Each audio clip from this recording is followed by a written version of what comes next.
आज के इस वाले वीडियो में हम लोगों को ये समझना है कि आखिर ये ज्वालामुखी होता क्या है, साथ ही ज्वालामुखी कैसे निकलता है और ज्वालामुखी के कौन से भाग को क्या कहते हैं। तो आइए वीडियो में हम आगे बढ़ते हैं। अगर हम बात करें ज्वालामुखी की, तो ज्वालामुखी को पृथ्वी का सुरक्षा वलवा के नाम से जाना जाता है।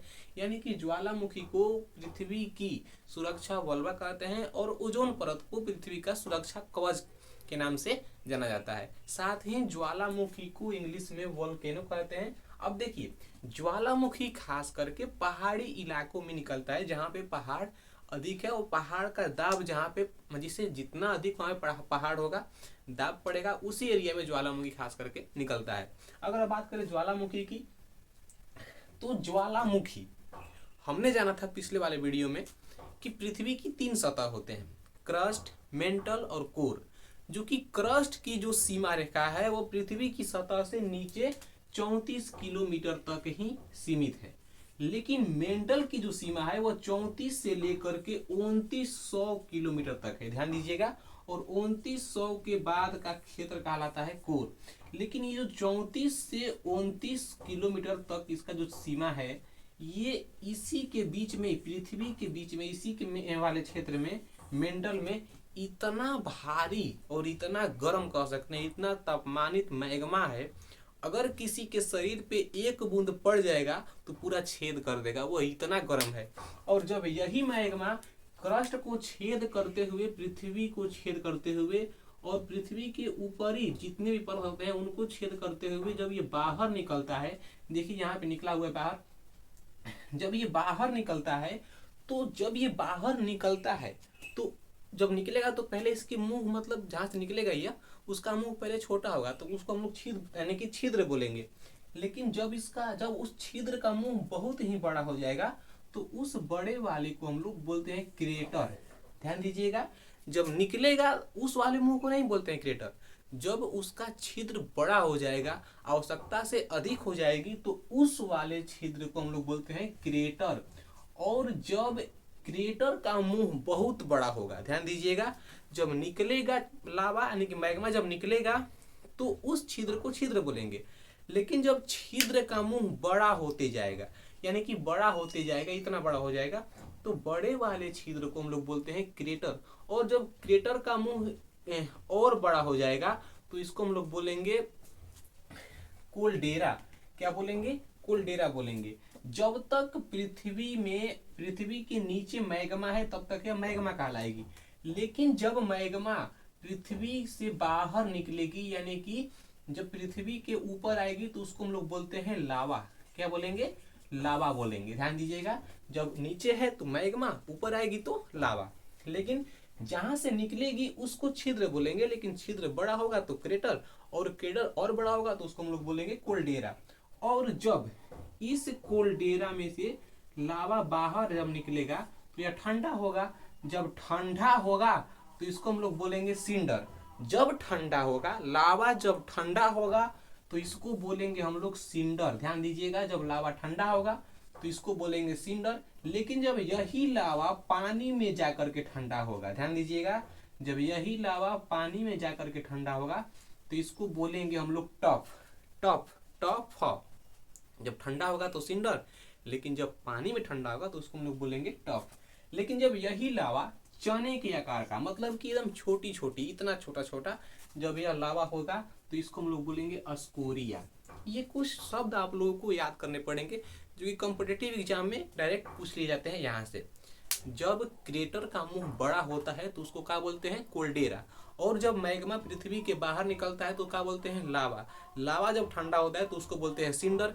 सिंडर यानी कि जो लावा है, लावा जब पानी में ठंडा होगा तो उसको बोलेंगे हम लोग टफ। और जब जो लावा है वह चने के आकार के होगा, उसको हम लोग बोलते हैं अस्कोरिया। और ज्वालामुखी को पृथ्वी की सुरक्षा वल्वा के नाम से जाना जाता है। इतना ध्यान दीजिएगा आप लोग। अब देखिए, पृथ्वी के छिद्र यानी कि मुख को हम लोग छिद्र बोलते हैं। छिद्र जब बड़ा होगा तो क्रेटर, क्रेटर जब बड़ा होगा तो कोल्डेरा। और जब इसी कोल्डेरा में बारिश के मौसम में पानी भर जाती है ना, और पानी बहुत माने कि बहुत ही भर जाती है, तो उसको हम लोग बोलते हैं कोल्डेरा झील। ध्यान दीजिएगा, झील का निर्माण ज्वालामुखी से भी होता है। जब ज्वालामुखी बंद हो जाता है तो उसमें पानी भरता है, और जब पानी भरेगा तो वह कहलाएगा झील। लेकिन कौन सा झील? तो कोल यानी कि काल्डेरा झील कहलाएगा यहाँ पे। अब देखिए, ऑस्ट्रेलिया में एक भी ज्वालामुखी आप लोगों को देखने को नहीं मिलेंगे। ऑस्ट्रेलिया एक ऐसा महादेश है जहाँ पे एक भी ज्वालामुखी नहीं है। उत्तरी अमेरिका एक ऐसा महादेश है जहाँ पे एक भी स्थलरुद्ध देश देखने को नहीं मिलेंगे। स्थलरुद्ध देश का मतलब वो होता है कि वह देश जिसके चारों तरफ स्थलीय सीमा रेखा हो, यानी कि उत्तरी अमेरिका में एक भी ऐसा देश नहीं है जिसके चारों तरफ स्थलीय सीमा रेखा है ना। और अंटार्कटिका में कभी भी भूकंप नहीं आती, साथ ही यूरोप में एक भी मरुस्थल आप लोगों को देखने को नहीं मिलेंगे, और सऊदी अरब में एक भी नदी नहीं है। फिर से अब देखिए, ऑस्ट्रेलिया में एक भी ज्वालामुखी नहीं आती है, उत्तरी अमेरिका में एक भी स्थलरुद्ध देश नहीं है, और अंटार्कटिका में भूकंप कभी नहीं आते हैं, साथ ही यूरोप में एक भी मरुस्थल नहीं है, और सऊदी अरब में एक भी नदी आप लोगों को देखने को नहीं मिलेंगी। इतना आप लोगों को याद होना चाहिए, ये फैक्ट है हमारी। और अब देखिए, अगर हम बात करें ज्वालामुखी के प्रकार की, तो ज्वालामुखी के 3 प्रकार हैं। मृत ज्वालामुखी, जो कि एक बार निकलने के बाद उसमें से कभी लावा नहीं निकलता है, यानी कि वो कभी विस्फोट नहीं होता है। अगला हमारा है सुषुप्त ज्वालामुखी। सुषुप्त ज्वालामुखी का मतलब कभी निकलेगा कभी बंद होगा, कभी निकलेगा कभी बंद होगा ना, यानी कि यह ऑटोमेटिक है, इसके मन पे डिपेंड करता है कि कब निकलना है कब बंद होना है, यानी कि यह जब मर्जी तब निकल जाएगा लावा, फिर ऑटोमेटिक लावा बंद हो जाएगा निकलना। और सक्रिय ज्वालामुखी का मतलब ये होता है कि सालों भर ना, हमेशा कंसिस्टेंस के साथ, यानी कि अपनी रेगुलरिटी के साथ इसमें से लावा, यानी कि जो मैग्मा है यह हमेशा निकलता रहेगा। मैग्मा जब हमेशा निकलेगा तो सक्रिय, रुक रुक के निकलेगा तो सुषुप्त, और निकल के बंद हो गया मतलब अब कभी नहीं निकलेगा, अब खतरा नहीं है, तो उसको हम लोग मृत ज्वालामुखी के नाम से जानते हैं। अब आइए समझते हैं इन तीनों के बारे में, और मृत ज्वालामुखी, सुषुप्त ज्वालामुखी और सक्रिय ज्वालामुखी में कौन कौन से ज्वालामुखी और कौन कौन से देश आते हैं।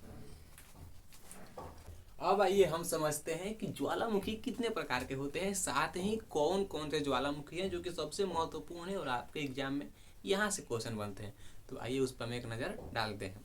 अगर हम बात करें मृत ज्वालामुखी की, तो मृत ज्वालामुखी का मतलब होता है कि वो हमेशा के लिए मर गया है, यानी कि एक बार उसमें से मैग्मा निकला, ठीक है, और निकलने के बाद उसमें से अब अभी तक नहीं निकला है और कभी भी नहीं निकलेगा। तय हो गई इतनी बात, यानी कि एक बार आया फिर अब नहीं आएगा ना। आपको धोखा, माने इसको धोखा मिल गया है कह सकते हैं बेसिकली। अब देखिए, मृत ज्वालामुखी में हमारा जो ज्वालामुखी आएगा नारकोंडम, यहाँ पे नारकोंडम होगा, ध्यान दीजिए, गलती से यहाँ पे लिखा गया है नारकोंडम ज्वालामुखी।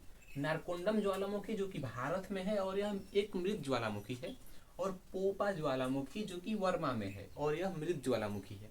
साथ ही देवबंद और कोहे सुल्तान ज्वालामुखी, ये दोनों ही ईरान में है और ये दोनों ही मृत ज्वालामुखी की श्रेणी में आते हैं।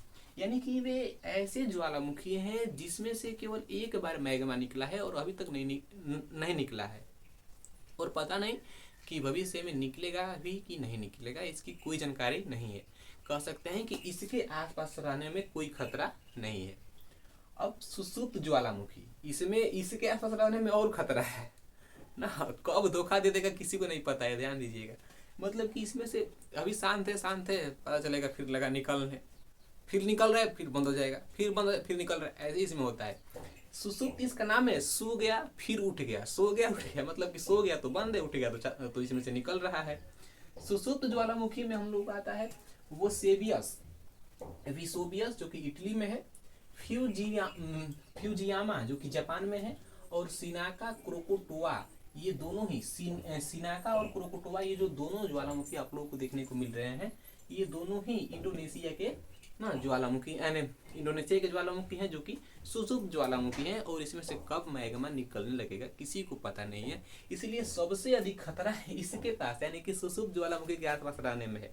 अगर आप लोग इसके आसपास चक्कर में हैं तो फिर मत रहिए, क्योंकि कब धोखा दे देगी किसी को नहीं पता है ये। अब देखिए, सबसे मेन है कि सबसे महत्वपूर्ण है ये सक्रिय ज्वालामुखी, और खास करके क्वेश्चन यहीं से पूछते हैं।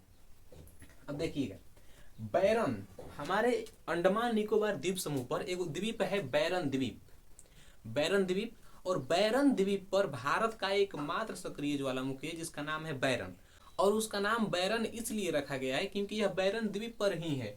तो बैरन द्वीप पर बैरन नाम का सक्रिय ज्वालामुखी जो कि भारत के पास है, और भारत का एकमात्र सक्रिय ज्वालामुखी यही वाला है। कोटोपैक्सी जो कि इक्वाडोर में है और यह सबसे ऊंचा सक्रिय ज्वालामुखी है। कोटोपैक्सी जो कि सबसे ऊंचा सक्रिय ज्वालामुखी है जो कि इक्वाडोर में है। और अस्ट्राम्बोली एटना जो कि इटली में है, और अस्ट्राम्बोली एटना को सबसे सक्रिय ज्वालामुखी के नाम से जानते हैं। साथ ही अस्ट्राम्बोली एटना को भूमध्य सागर का प्रकाश मंडल कहते हैं, और यह एक सक्रिय ज्वालामुखी है। इसमें से इतना तेज लावा निकलता है कि पूरे ना भूमध्य सागर को प्रकाशित करता है, इतना ध्यान दीजिएगा। अगला हमारा है अस्पर, और अस्पर जो हमारा सक्रिय ज्वालामुखी है यह यूएसए में है। और जो हमारा अगला है बेंजियामी, और यह ज्वालामुखी रूस में है। यह ज्वालामुखी कहाँ पे है? रूस में है। इंडोनेशिया में सबसे अधिक स्थलीय ज्वालामुखी पाए जाते हैं। इंडोनेशिया में सबसे अधिक स्थलीय ज्वालामुखी पाए जाते हैं। और प्रकाश मंडल में प्रशांत महासागर में सबसे अधिक ज्वालामुखी वहीं पे निकलता है, प्रशांत महासागर में। और प्रशांत महासागर में सबसे अधिक ज्वालामुखी निकलने के कारण प्रशांत महासागर को हम लोग अग्नि वलय के नाम से भी जानते हैं। तो ये पूरी हमारी रही ज्वालामुखी के बारे में। सबसे पहले ज्वालामुखी के मुख से जब मैग्मा निकलता है, जब तक मैग्मा पृथ्वी के अंदर है मैग्मा कहलाएगा, लेकिन पृथ्वी के बाहर निकलेगा तो वह कहलाएगा लावा। एक बार क्वेश्चन पूछा था कि जब जो लावा होता है यानी कि जो मैग्मा होती है ज्वालामुखी की, वह पृथ्वी के किस भाग से निकलती है? तो मेंटल से। और वहां पे मेंटल नहीं देगा तो वहां पे आवरण देगा हिंदी में उसका, तो उसको आप लोग टिक कर लीजिएगा। जब निकलेगा तो उसको छिद्र बोलेंगे, और छिद्र जब बड़ा होगा तो क्रेटर, और क्रेटर जब और बड़ा होगा तो उसको हम लोग बोलेंगे काल्डेरा, और काल्डेरा में जब पानी भरेगा तो काल्डेरा झील कहलाएगा। ठीक है। और लावा जब ठंडा होगा तो इसको हम लोग बोलेंगे सिंडर, और जब वही लावा चने के आकार के समान हो जाएगा तो उसको हम लोग बोलेंगे स्कोरिया, और जब वही लावा पानी में जाकर के जम जाता है तो उसको हम लोग बोलते हैं टॉप। ठीक है, टॉप। तो ये पूरी ज्वालामुखी के बारे में हमने जानकारियां प्राप्त कर ली है, एंड आई होप कि आप लोगों को वीडियो अच्छे तरीके से क्लियर समझ में आ गई होगी। एंड मिलते हैं एक अगले वीडियो में एक नए टॉपिक के साथ, तब तक के लिए धन्यवाद।